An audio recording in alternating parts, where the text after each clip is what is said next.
ఎందుకు మీ పైన బీబీ పాటిల్ నిర్లక్ష్యం చేసిండు 10 సంవత్సరాలుగా అభివృద్ధి చేయలేదని అసలు విమర్శలకు ఏం సమాధానం? బీబీ పాటిల్ బిజినెస్ పాటిల్ అని చెప్పేసి ఈ మధ్య కాంగ్రెస్ ఒక నినాదం తీసుకుంది. మా ఇల్లు కూడా రెంటల్ ఉంది, నా ఆఫీస్ కూడా ఇంత కూడా రెంటలే ఉంది. సరే, చాలా ఆలోచన చేసుకొని చాలా పెయిన్ఫుల్గా డిసిషన్ తీసుకున్నాం.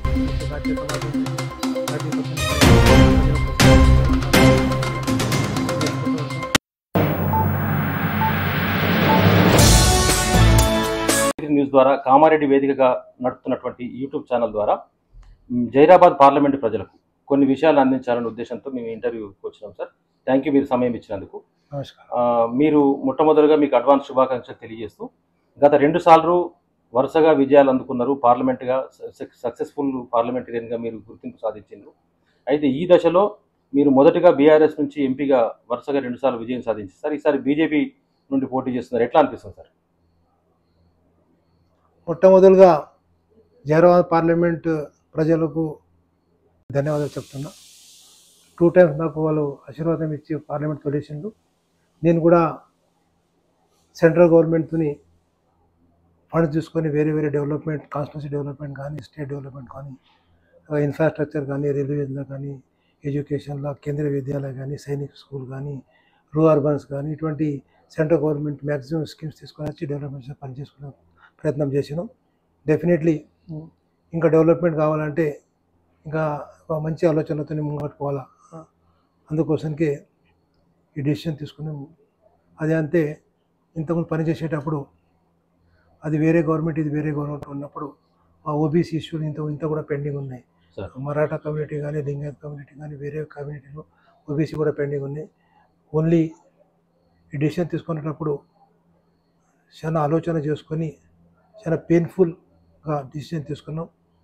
మా కాన్స్టిట్యూన్సీ డెవలప్మెంట్ కోసం కానీ, మా తెలంగాణ స్టేట్ డెవలప్మెంట్ కోసం కానీ, మా మంచి పని చేయాలా, మంచి డెవలప్మెంట్ చేసుకోవాలా, మా ప్రజలకు మంచి సేవలు అందించాలా, వాళ్ళ కోసానికి పని చేయాలా, మరి మా యూత్ కోసానికి ఎంప్లాయ్మెంట్ కోసానికి పని చేయాలా, లేకుంటే ఇండస్ట్రీస్ కోసానికి పని చేయాలా. ఫస్ట్ ఆఫ్ ఆల్ మా పార్లమెంట్ అంటే బ్యాక్వర్డ్ పార్లమెంట్, జైరాబాద్ పార్లమెంట్. ఒక పక్కన మహారాష్ట్ర స్టేట్ ఉంటుంది, ఒక పక్కన కర్ణాటక స్టేట్ ఉంటుంది. ఆ డెవలప్మెంట్స్ అంతా స్టాప్ అయినాయి. గత 10 సంవత్సరాలు మంచిగా డెవలప్మెంట్ చేసుకున్నాం. ఇంకా ఇంత చేసుకున్న తర్వాత ఇంకా పెండింగ్ చాలా వర్క్స్ ఉన్నాయి. అందుకోసానికి డిసిషన్ తీసుకున్నాం సార్. ఇంకొకటి ఏంటంటే, మీకు మొట్టమొదటి కూడా బీజేపీ జాతీయ నాయకత్వంతో సన్నిహిత సంబంధాలు ఉన్నాయని చెప్పేసి అనుకున్నారు. మీరు మొట్టమొదటి రాజకీయాల్లోకి రాకముందు కూడా వివిధ సేవా కార్యక్రమాలు ప్రారంభించినప్పుడు కూడా మీరు బీజేపీ నుండి పోటీ చేయబోతుందని ఒక ప్రచారం జరిగింది. అనుకోకుండా అనుయంగా మీరు బీఆర్ఎస్ అభ్యర్థిగా వచ్చిండ్రు, విజయాన్ని అందుకున్నారు సార్. అయితే ఈ పరిస్థితుల్లో మిమ్మల్ని కేంద్ర మంత్రిగా చూడొచ్చా గెలిస్తే? అది పార్టీ డిసిషన్ ఉంటుంది. మేము పనిచేసే బాధ్యత మాది ఉన్నది.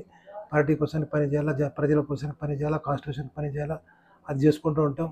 ఇక వాళ్ళకి ఎప్పుడైనా వాళ్ళకి వస్తే, వాళ్ళకు అనిపిస్తే వాళ్ళు ఇచ్చే బాధ్యత వాళ్ళది ఉంటుంది. అది మేము ఇప్పుడు చెప్తున్నాం. మరొక ముఖ్య విషయం ఏంటంటే సార్, గతంలో కూడా పార్లమెంట్ అభ్యర్థి అంటే దాదాపుగా గ్రామీణ ప్రాంతాల్లో ఎవరికి తెలిసే పరిస్థితి ఉండదు. ఇది పూర్వం మెదక్ పార్లమెంటు ఉన్న సందర్భాలలో కూడా బాగారెడ్డి ఎంపీగా, నేను చిన్నప్పటి నుండి ఎడ్యుకేషన్గా ఒక స్టూడెంట్గా చూసినప్పుడు కూడా బాగారెడ్డి ఎంపీ అనే ఉండే వాళ్ళు ఉన్నారు తప్ప, అప్పుడు గతంలో గ్రామాలలో కానీ ప్రజలకు కానీ నేరుగా సంబంధాలు ఉండేవి కాదు. మీరు ఎంపీగా వచ్చిన తర్వాత మార్పు వచ్చినప్పటికి కూడా, దాదాపుగా మీరు అన్ని చోట్ల తిరిగినప్పటికి కూడా, ఎందుకు మీ పైన బీబీ పాటిల్ నిర్లక్ష్యం చేసిండు, 10 సంవత్సరాలుగా అభివృద్ధి చేయలేదని వచ్చిన విమర్శలకు మీరు ఏం సమాధానం చెప్తారు?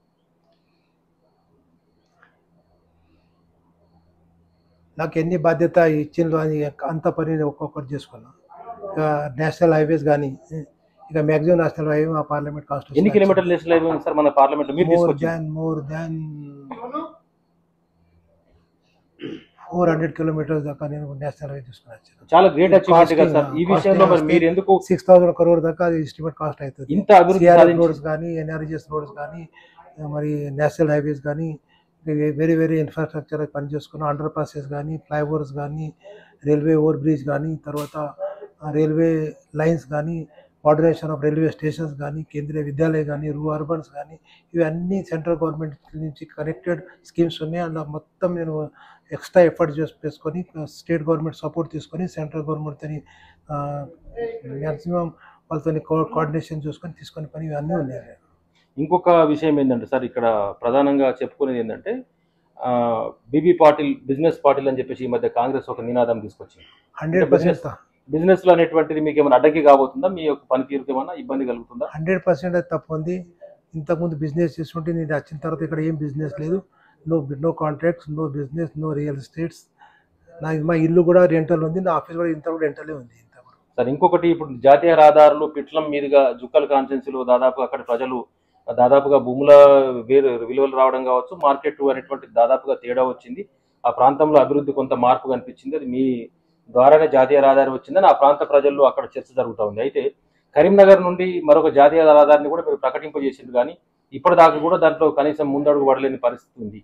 దాని విషయంలో మీరు ఏమంటారు సార్? నేషనల్ హైవేలో ఏముంటుంది అంటే first of all principal sanction ఉంటుంది. ప్రిన్సిపల్ శాంక్షన్ అయిన తర్వాత అది ఫైనాన్స్ డిపార్ట్మెంట్ పోతుంది. ప్రిన్సిపల్ శాంక్షన్ తర్వాత నేషనల్ హైవే నంబర్ వస్తుంది.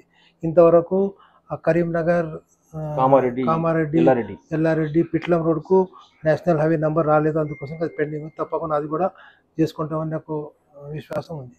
మరొక విషయం ఏంటంటే సార్, మీరు బీఆర్ఎస్లో ఎంపీగా ఉన్నప్పుడు గత 10 సంవత్సరాల కాలంలో ఎమ్మెల్యేలు దాదాపుగా మిమ్మల్ని ఇబ్బంది పెట్టిండ్రు. దాదాపు మీరు స్వతహాగా అంటే స్వతంత్రంగా వ్యవహరించలేకుండా మిమ్మల్ని కట్టిపడేసిందని చెప్పేసి ఒక విమర్శ ఉంది.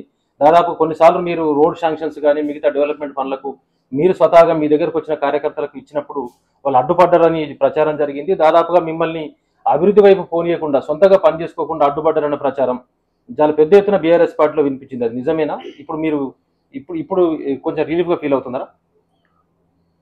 ఎటువంటి పరిస్థితుల్లో కూడా మేము చాలా మ్యాక్సిమం సెంట్రల్ గవర్నమెంట్ ఫండ్ చేసుకొని మా కాన్స్టిట్యున్సీ కానీ తెలంగాణ స్టేట్ కోసంకి పనిచేస్తున్నాం. రీఆర్గనైజేషన్ యాక్ట్ ఉన్నాయి, అవి అన్నీ కూడా మాట్లాడినాం.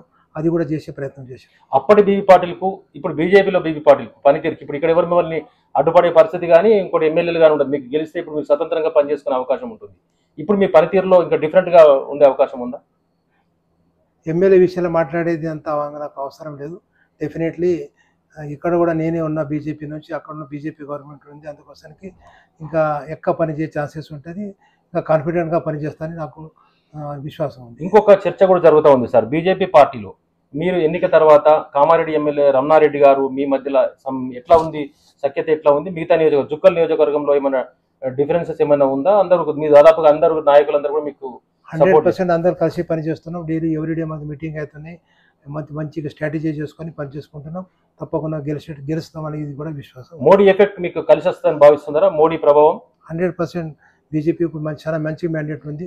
తప్పకుండా మోదీ ప్రభావం కానీ, ఇంకా రామ్ జన్మభూమి ఇష్యూస్ కానీ, ఇంకా వేరే ఇష్యూస్ కానీ బీజేపీకి చాలా త్రూఅవుట్ కంట్రీలోని మంచి మ్యాండేట్ ఉంది. అది మా దగ్గర మంచి మ్యాండేట్, తప్పకుండా 100% గెలుస్తుంది. మీరు ఏజే 23 ద్వారా న్యూస్ ద్వారా జైరాబాద్ ప్రజలకు, దాదాపు 7 నియోజకవర్గాల ప్రజలకు మీరు ఏం మెసేజ్ ఇవ్వదలుచుకున్నారు సార్? ఫస్ట్ ఆఫ్ ఆల్ మా ప్రజలకు ధన్యవాదాలు చెప్తా. 2 times నాకు గెలిచి పార్లమెంట్ తోలేసిండ్రు. ఇప్పుడు కూడా వాళ్ళకి అప్పీల్ చేస్తా. ఇప్పుడు కూడా మీరు మాకు ఆశీర్వాదం ఇవ్వాలా, మా పార్లమెంట్లో తోలేలా. ఇంకా పెండింగ్ పని కూడా మేము చేసుకుంటాం. డెఫినెట్లీ రాబో రోజుల్లో కూడా డెవలప్మెంట్ చేసేది వాళ్ళకు భరోసా ఇచ్చి నేను మాట్లాడుతాను. అట్లాగే సార్, మీరు విజయం అయిపోయిన తర్వాత దాదాపుగా ఎల్లారెడ్డి నియోజకవర్గం కావచ్చు, కామారెడ్డి ప్రాంతంలో కావచ్చు, గిరిజనుల సంఖ్య ఎక్కువగా ఉంది. కాబట్టి ఇప్పుడు ములుగులో మీరు దాదాపుగా బీజేపీ మన ప్రధానమంత్రి నరేంద్ర మోడీ ట్రైబల్ యూనివర్సిటీ ప్రకటించినట్టుగానే ఇక్కడ ట్రైబల్స్ కోసం ఏదైనా కేంద్రం నుండి ఏదైనా పథకం తీసుకొచ్చే అవకాశం ఉంటుందా? యూనివర్సిటీ కావచ్చు, విద్యా సంస్థలు కావచ్చు, మరి ఏదైనా ప్రయత్నం చేస్తారా? పార్లమెంట్ సెషన్లో ఎస్టీ కోసం ఏకలో మోడల్ స్కూల్స్ కానీ, సెంట్రల్ యూనివర్సిటీ కానీ, అందుకోసం నేను అప్పుడప్పుడు మాట్లాడినా. తప్పకుండా ఇవన్నీ చేసుకుని వచ్చేది బాధ్యత నాది ఉంటుంది. Okay sir, thank you. మీరు అమూల్యమైన సమయం ఇచ్చినందుకు ధన్యవాదాలు.